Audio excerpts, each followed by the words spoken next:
fun. Can you hear me? I'm going to introduce Dr. Susan Abraham at this point, and she has a handout that the deans will be handing out. So if you are a dean or a dean representative, please walk to your left. Susan Abraham is a professor of theology and post-colonial cultures at Pacific School of Religion. She is author of Identity, Ethics, and Nonviolence in Post-Colonial Theory, a Ronarian, that's a Catholic word, I don't know, Ronarian theological assessment, and co-editor of Shoulder to Shoulder, Frontiers in Catholic Feminist Theology. Ongoing research projects include issues in theological education and formation, interfaith and interreligious initiatives for social transformation, theology and political theory, global Catholicism, and Christianity between colonialism and post-colonialism. She brings wide experience and knowledge of higher education and institutional practices through her past affiliations with St. Bonaventure University, Harvard Divinity School, and Loyola Marymount University. Her publications, courses, and presentations weave practical theological insights from her experience of working as a youth minister in Mumbai, India, with theoretical perspectives from post-colonial theory, cultural studies, political theory, and feminist theory. Let's together welcome Dr. Susan Abraham.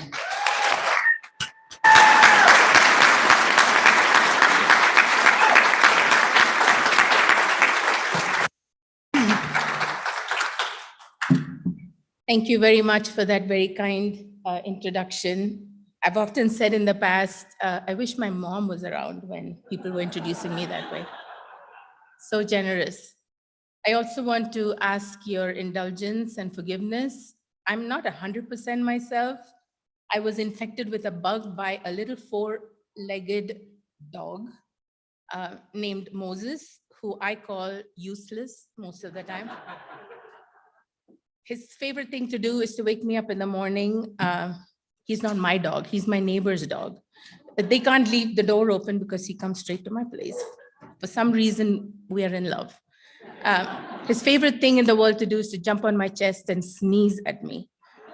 So this is an interspecies contagion, which I've been struggling with for about 4 weeks now. So I'm not contagious, but I'll probably cough, and I'm so sorry about that.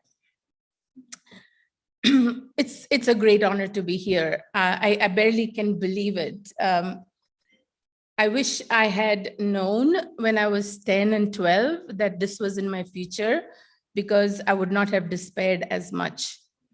I'm a Roman Catholic. You should, and I grew up in India. So as a Catholic female, there was no place for me in the church. So you can imagine the struggle that I had in order to overcome a lot, in order to study what my spirit said I should study. My mother was horrified. She said, God gave you a brain. You should be a brain surgeon.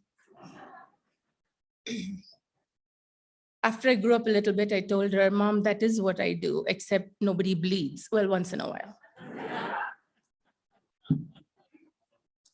So my presentation today has to do with listening to the spirit and stories in time and space.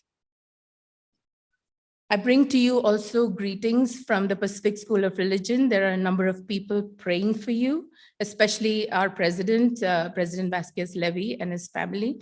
The dog belongs to them, so hence the prayers. But the Graduate Theological Union too, a lot of you know the place and a lot of people know that you are meeting, so greetings from Holy Hill. So I want to begin this presentation by telling you what I will do today.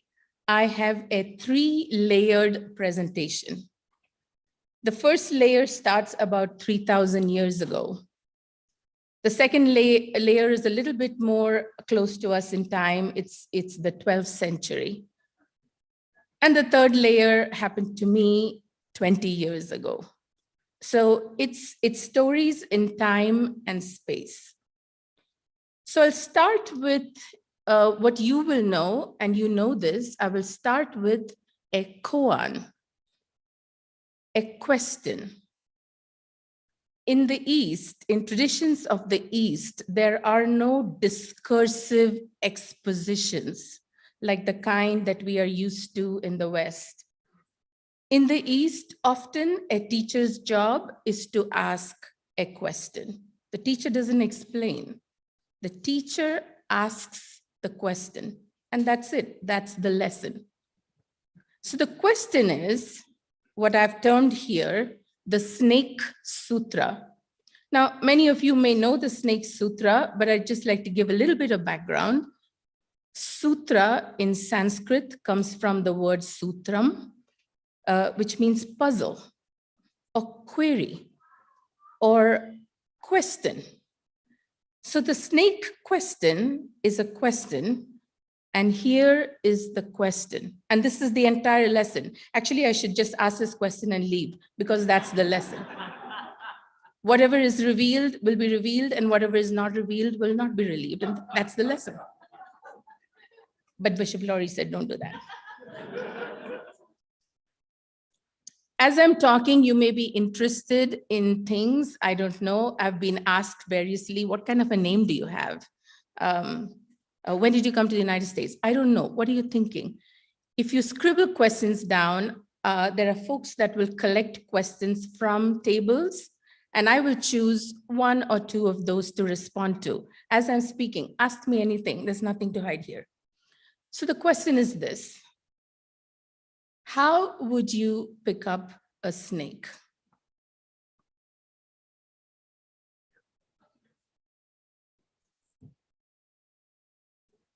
Okay. Do you hear the spirit? There are many promptings here, many ways to answer the question. There are right ways and there are wrong ways.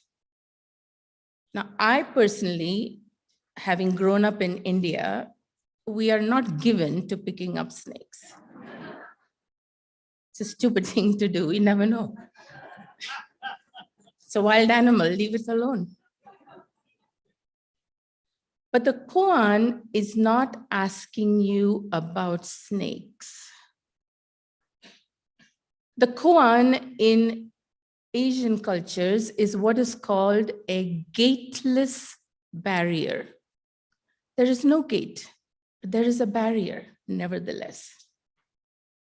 In this case, the barrier may be the answer. Does that make sense? In our haste to answer a question like that, it stops us from contemplating what this question is seeking from us.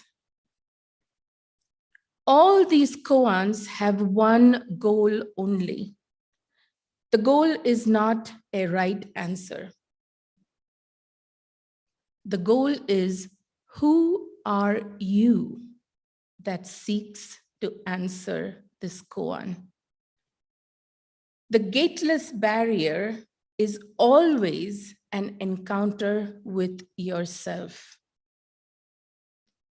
As a teacher, as a theologian, as a Christian, as a woman, as a Roman Catholic,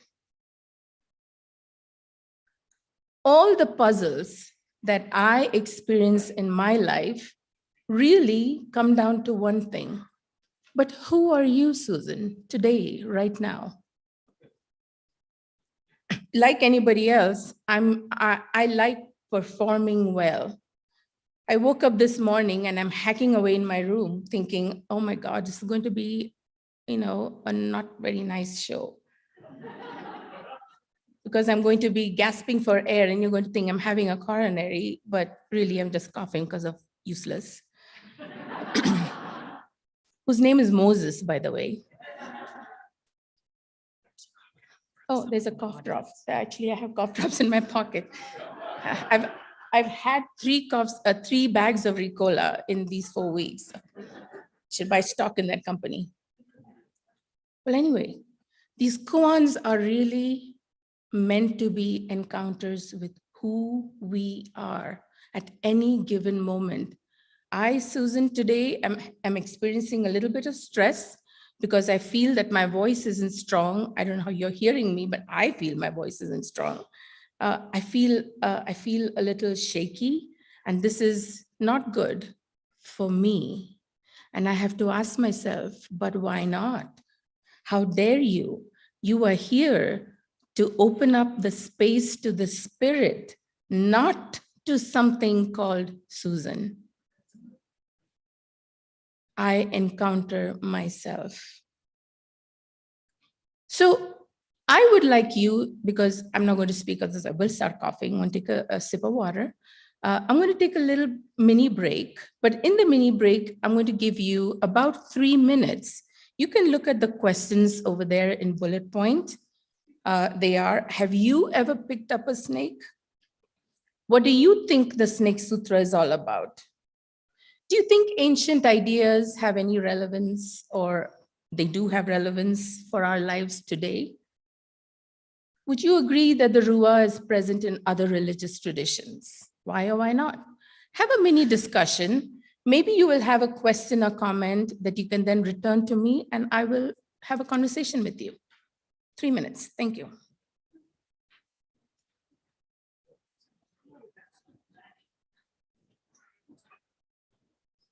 Okay. Yeah, so they'll do the first part. They'll do the first part and they'll collect my questions. You haven't said that you will collect your question. I said that already. Yeah. Okay, so I need to explain. Hi. Yeah, yeah, yeah, yeah. I hope I don't go over and I hope I don't go under. Okay. Thank you.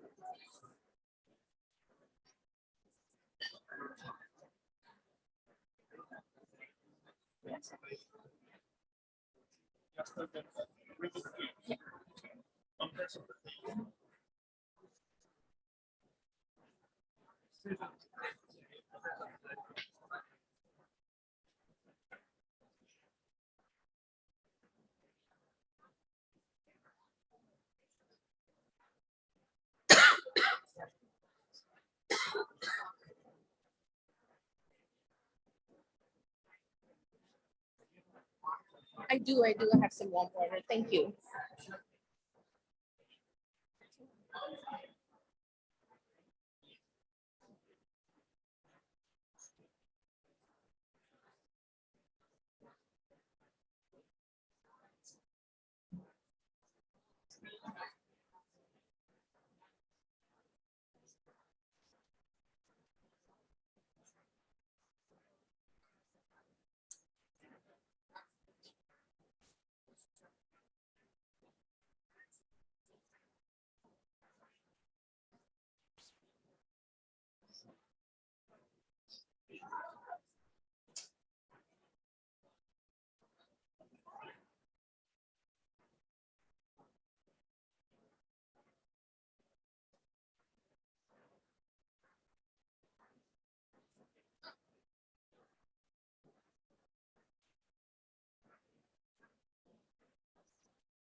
Okay.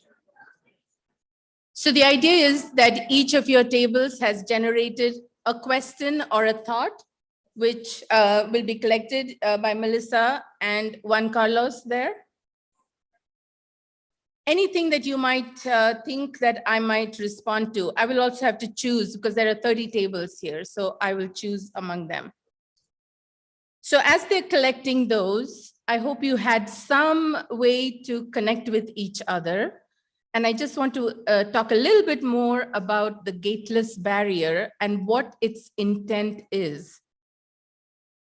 The point of the Gateless Barrier in Eastern traditions is to cultivate wisdom, not thought.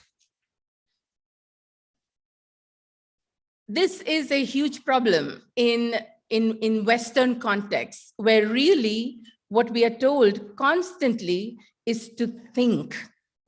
We have to think about everything. You have to think about thinking. And we spend a lot of time doing this.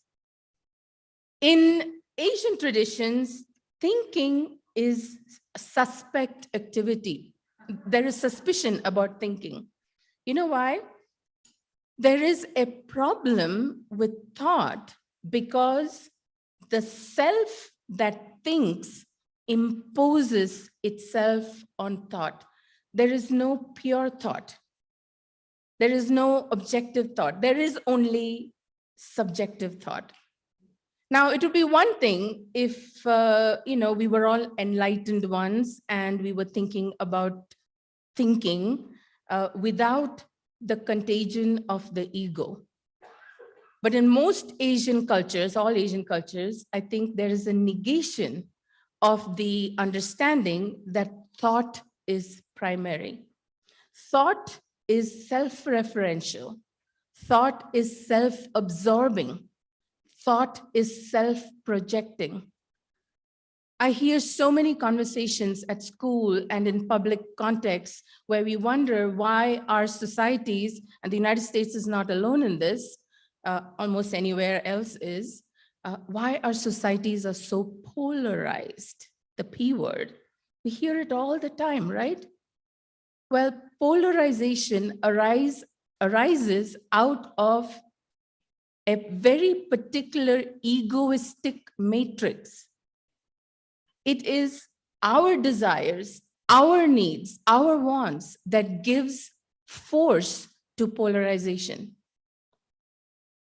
So these sutras really try to undermine that particular negativity and asks us humbly not to put so much significance on the self. Instead, the Gateless Barrier is about creating an awareness about connectedness. Why would you pick up a snake? It's not how would you pick up a snake. Why would you pick up a snake? It's a wild animal. It deserves to be wherever it is, just like you deserve to be wherever you are. It is not about the snake over there and me over here. There is a connection between the snake and you and me. Cultivating that sense of inseparability, cultivating that sense of connectedness, that is the point of the koan. So I bring this story often because really, as you know by now, I'm not really talking about snakes. I'm talking about a metaphor. I'm talking about a metaphor that can look very like a snake. And I will explain that in my 3-layer story, because this 3 layers happened to me in my own growing and awareness of myself as a teacher and as a theologian. So I'll move on to the second part as we wait the questions, unless, are you done, Mel?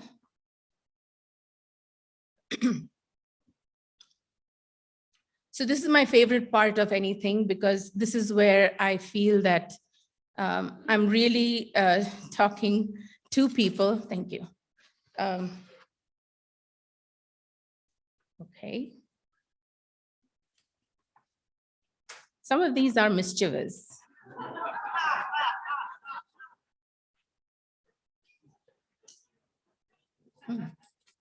Interesting.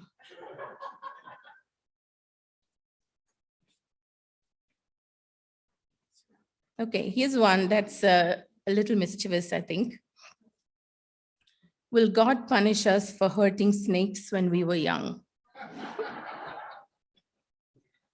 If God were to punish us for all the things we did when we were young, I think God would be very busy.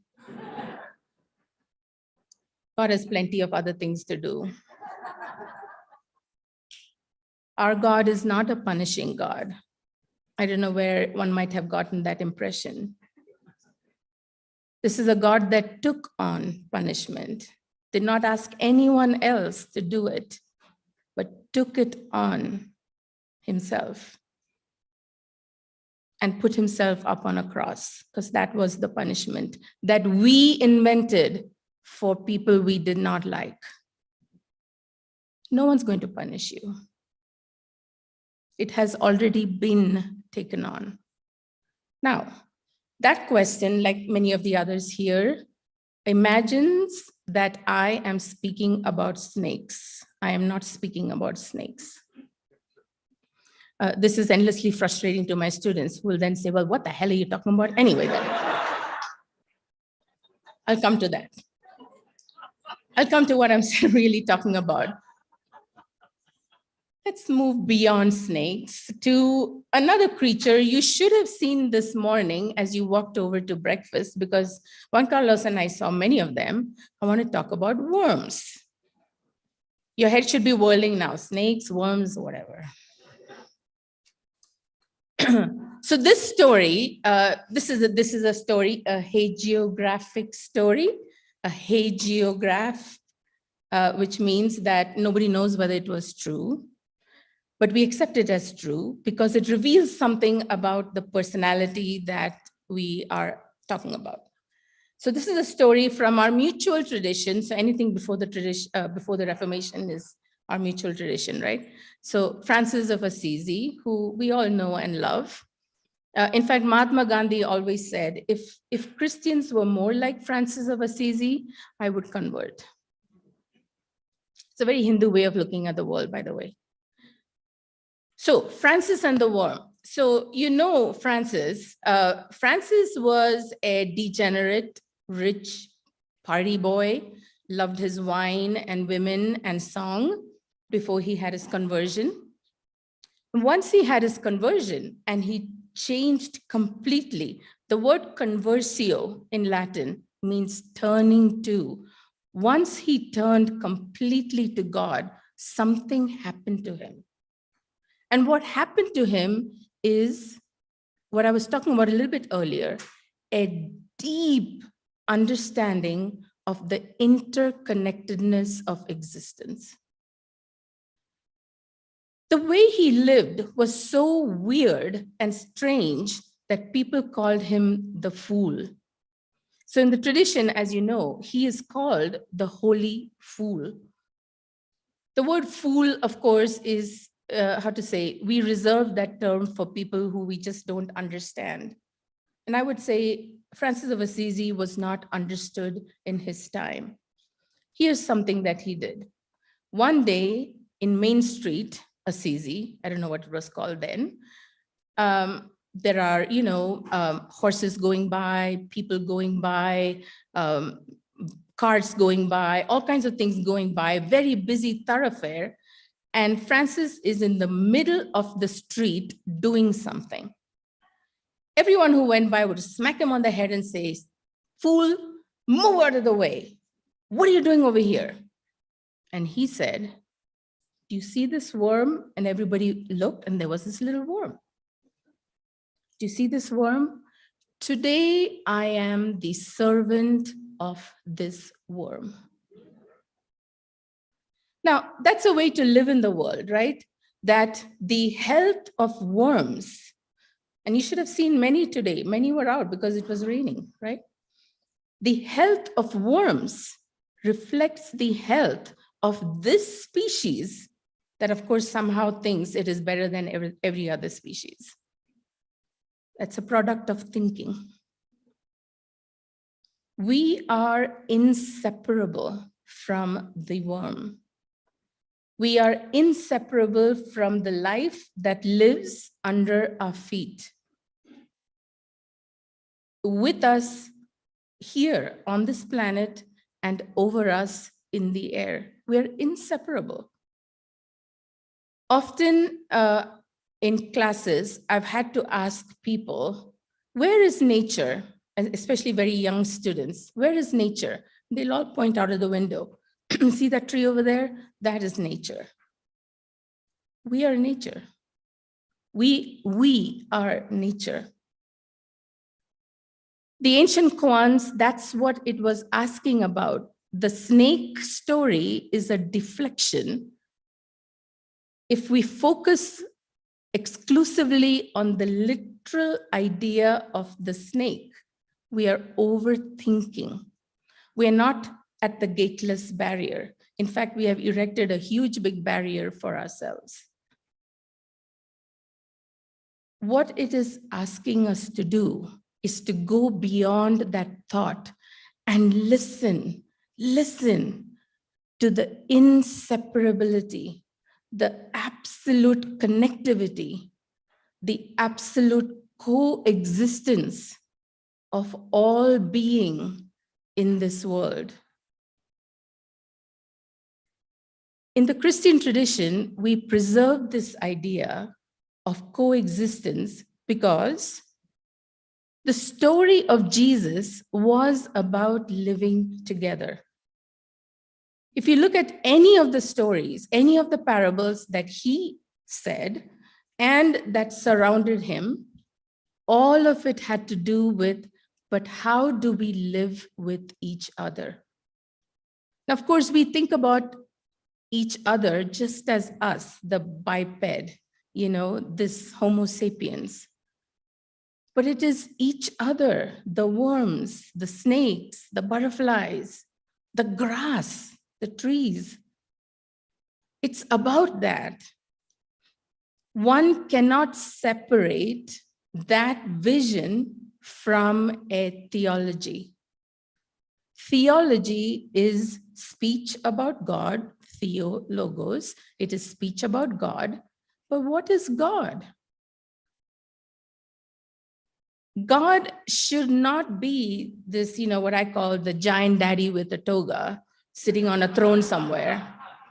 Those are images that we had as children. They were good. It's like Santa Claus. They gave us a little bridge into what it means to be an adult.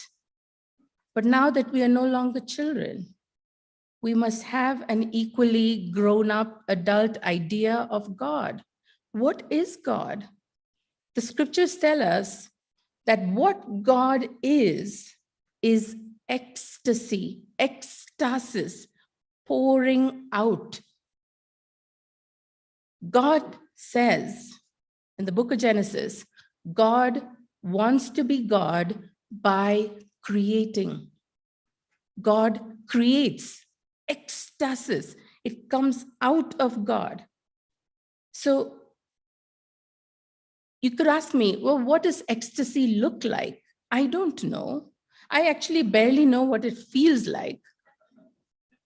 Once in a while, even when Moses is sneezing at me, I think of it as a small moment of ecstasy because that creature and I connect so deeply.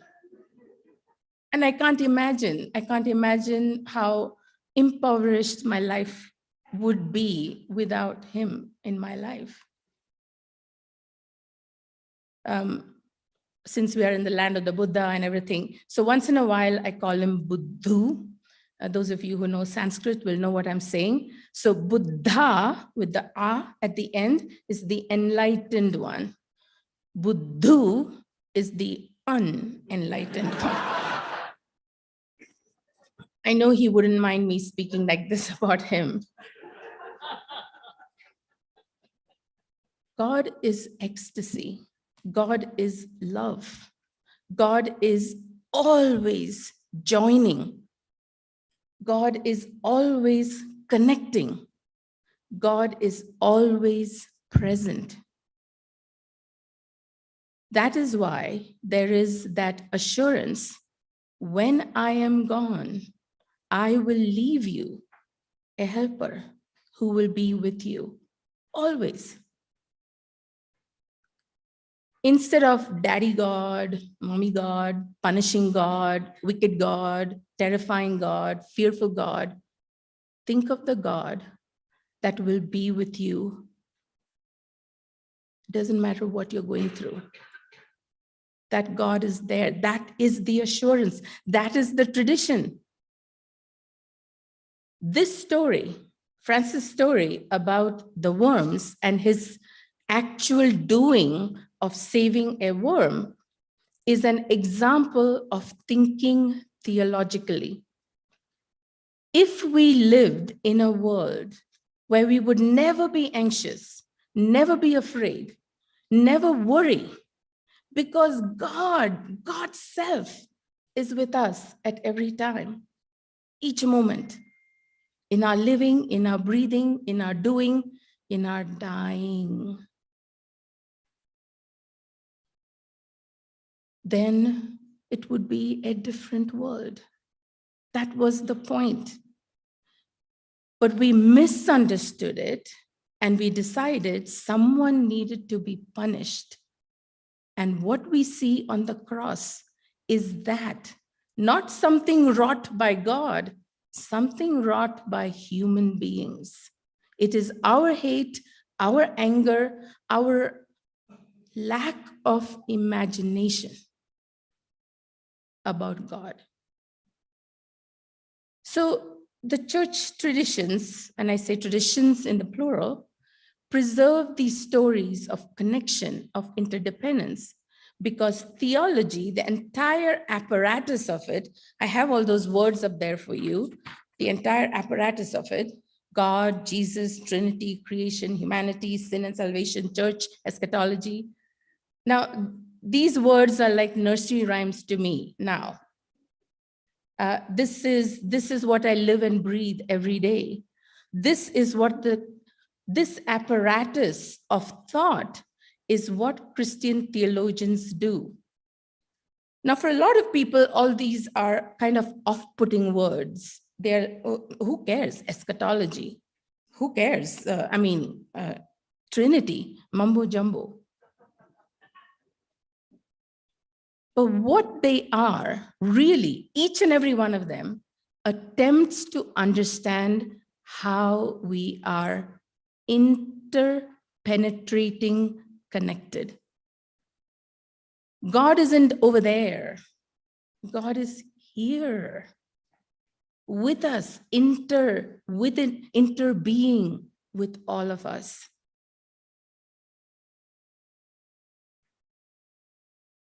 I would just ask you to think about this story. I love this story. I talk about this story all the time because there is no Christian theology if we can't think of worms and snakes. That is a shocking statement. Years ago, I irritated a bunch of my students. I don't say it like that anymore. You know, once in a while you need to be shocking, but the way I said it was this. When I die, that was the irritating part. When I die and get to heaven, that was the very irritating part. When I die and get to heaven, if that little kitten that I loved 10 years ago, and now Moses, little dog, if they are not there, I'm leaving. So what does that say about us human beings? What does that say about, is your heaven bereft of animals? Is your heaven empty of the things that we loved that actually made us human? Which brings me to the other very big question. So who is in heaven, or what is in heaven? Here's the very shocking answer. Your enemy. They're there in heaven. They will be there in heaven. And you might ask, why? My enemy? But that little, no good, whatever, was loved by someone, maybe a dog. and they were saved. And they will be there, and you will be there, and all the people that ever lived, including the worst of the worst, because they were already saved. It's terrifying, no? Because we live in our thought with all these complex ways of here's the good I do, here's the bad I do, credit and debit, and I will earn my way to heaven. Your God already loves you. There is a place waiting for you. A mansion has been made, and there is a room for you. You will be there with your God. So the tradition preserves these stories. What do you think about worms? Have a conversation for about 3 minutes.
Okay.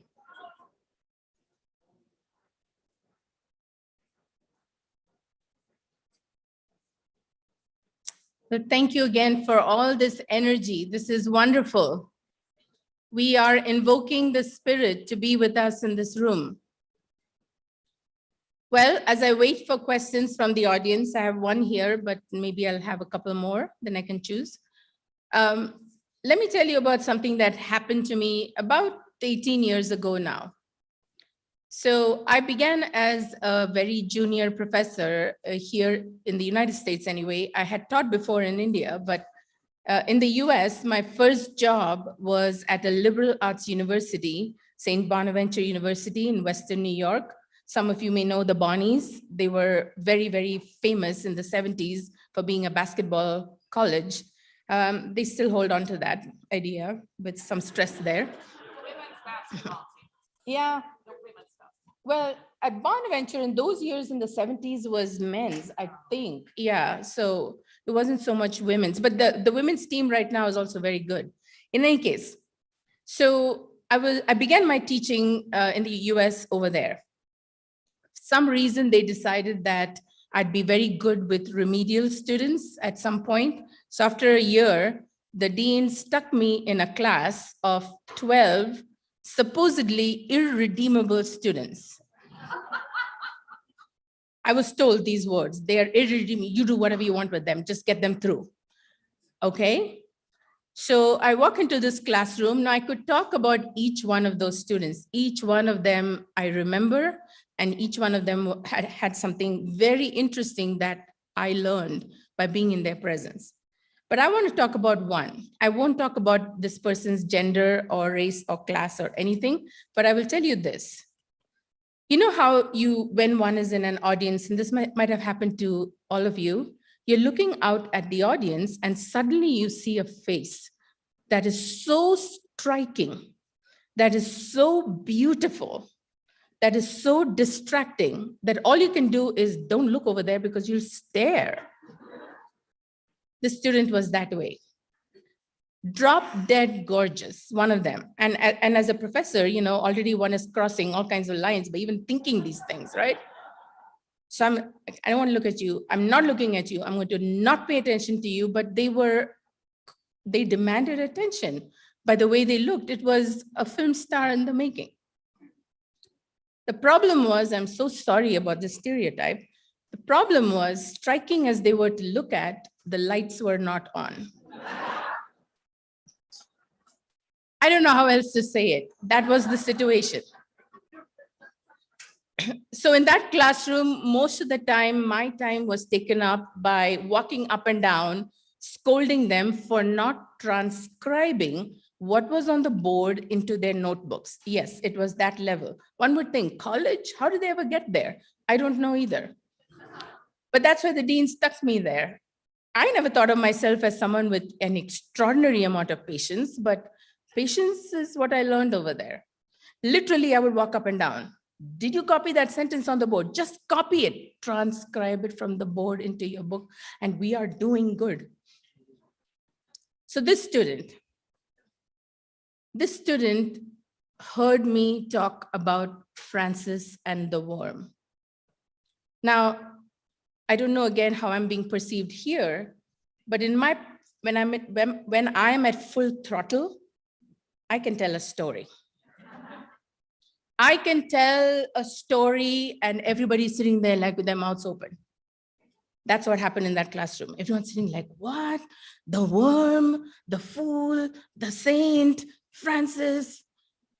So I thought I thought I did a great job. I'm doing such a great job as a teacher by telling the story. I have invoked the tradition. I have made the tradition alive. I am a success. I picked up the snake. You see, that was the snake. I picked up the snake.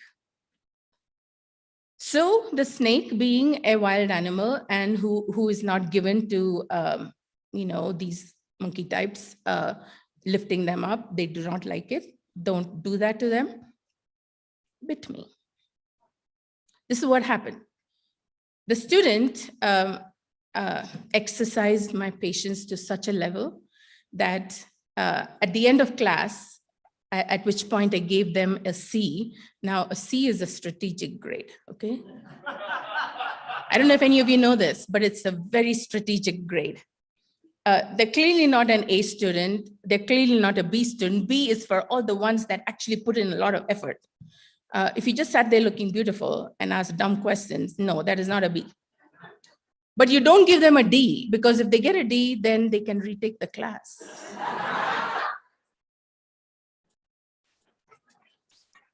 So you give them a C, by which they have to leave. So I thought I saw the end. I saw that, that was it. I was not being a very good teacher. I was being impatient. I told you, I picked up a snake. I was so thankful when they left because they tried me. I mean, I think I grew like 15 gray hair in my head and a whole other bunch fell out. They left and that was it. I didn't spend another minute thinking about them. Except August 8th that year, it would have been 2004, maybe. 2004, I get an email out of the blue from that student, in which that student said, Dr. Abraham, were your ears burning yesterday? No, and why are you writing to me? We're done, no love lost between us. Well, I was at a wedding. My cousin was getting married, blah, blah, blah. I'm like, what? Long email. So I'm trying to read through it and thinking, why? What has happened? My cousin got married yesterday. And in Buffalo, so Bonaventure is near Buffalo, it gets all kinds of precipitation. And the heavens opened and it was raining cats, dogs, monkeys, and elephants. And it was so wet that the wedding, which was to be held outside, everybody ran inside. And the student was among the bridal party. They were in the bridal party. And the student said, I looked out and I thought of you because I saw all these worms come out of the lawn. And I said to everybody, student, I'm speaking in my student's voice, I said to everybody, my teacher, Dr. Abraham said, we have to save the worms.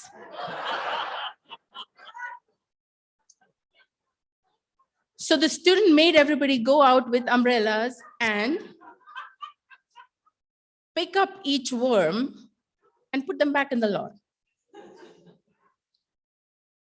So I'm reading this on August the 10th or something, August the 8th, and I'm reading this and I'm thinking, oh my God, I lost the entire lesson.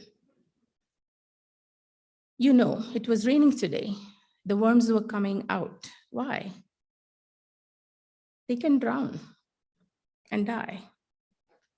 When my student put the worms back in the lawn, the student committed genocide.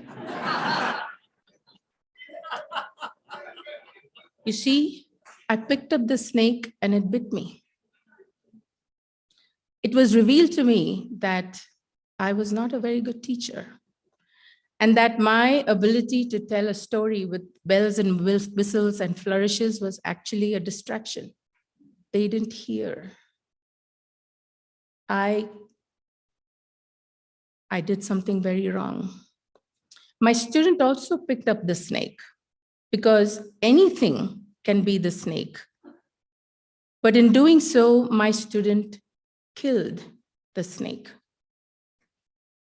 So here's the fragility of life. Here's the fragility of all of our actions. Here's the fragility of everything we aspire to, dream about doing, think about doing. If you pick up the snake, it will either bite you or you will kill it. And neither is the path of the Gateless Barrier. For the Gateless Barrier to be activated, we have to let the snake be the snake. We have to let the worm be the worm. This is why in the East, there is a certain acceptance about the cycle of life. In their hurry to save the worms from death, the student actually committed a worse death. We can let things die, whether it is our churches or our academic institutions or our theologies or our ideas about God, love, whatever it may be, we can let them die. Because if we don't, it will either bite us or we will kill it. Now, over the years, I have thought about this story, and even as I say, thinking is not a good thing. The story it's become part of my being in the world. Wherever I go, I ask myself a question. How am I going to pick up the snake today? Because whatever it is, whether it is meeting a friend or being with Bishop Laurie or being with you all, I can pick it up wrong and it will bite me. Or worse, I will kill it. There is no program though. There is no blueprint. There is no, series of things that we can do so that this doesn't happen. All that there is to ask the question, but how are you doing it and why are you doing it? If it is for my ego, if it is for my sense of, oh yay, I performed well today, or if I want all these kudos and accolades, or the opposite, which is I'm really useless. I don't know how to do anything. I have feelings of inferiority. People always ask me, how do you speak in public? Because they hate to do it. I say, I hate to do it myself. You have no idea. I get sick thinking about it. All of it is picking up the snake. All of it is standing at the gateless barrier. All of it is either listening or not listening to the Spirit. So I don't have a blueprint. I don't know what to say. other than that moment, I realized how poor a teacher I was.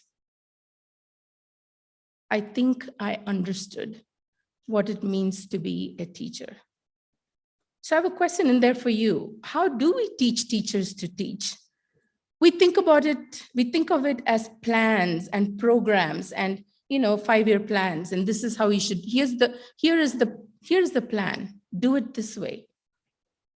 But wisdom is not that.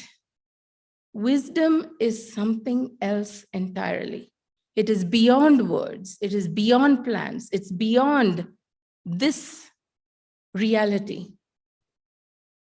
That is what it means to be spiritual. I had one question that came here. If you have others, do send them up. How do you respond to people who disparage church and religion or institutionalized religion, but then offer a justification by saying they are spiritual? Well, Bonhoeffer talked about the religionless Christianity. And what is that? What does it mean to be religionless? And let them disparage all they want. It's not their church and it's not my church. In the end, it's the church of God. God can take care of all that. Let them. That's okay. They are projecting. One has compassion for that. But if there's anything I would like to leave you with is the question of a practical spirituality for our world today in VUCA moments. I just want one thing. If we are to imagine that VUCA is something that is so unusual and relevant to our times, well, there's the snake again. Human beings and this planet have always faced peril. And we have created stories and consolations that come to us from other places, other times, and other spaces. We've faced them before. This is not the first time the plague has hit us. This is not the first time human beings will look back and say, we survived it.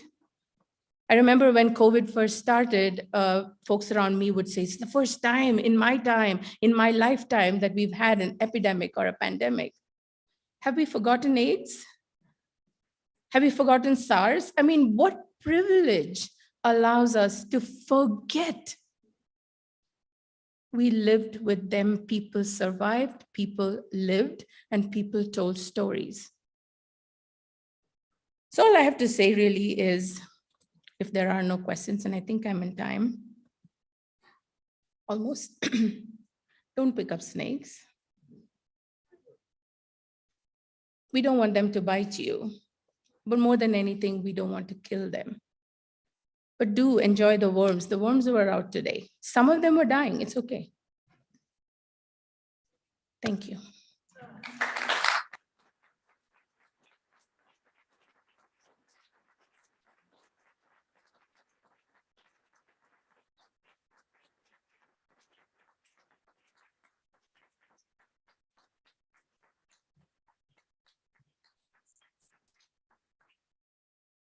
Do you see why I love and admire this theologian?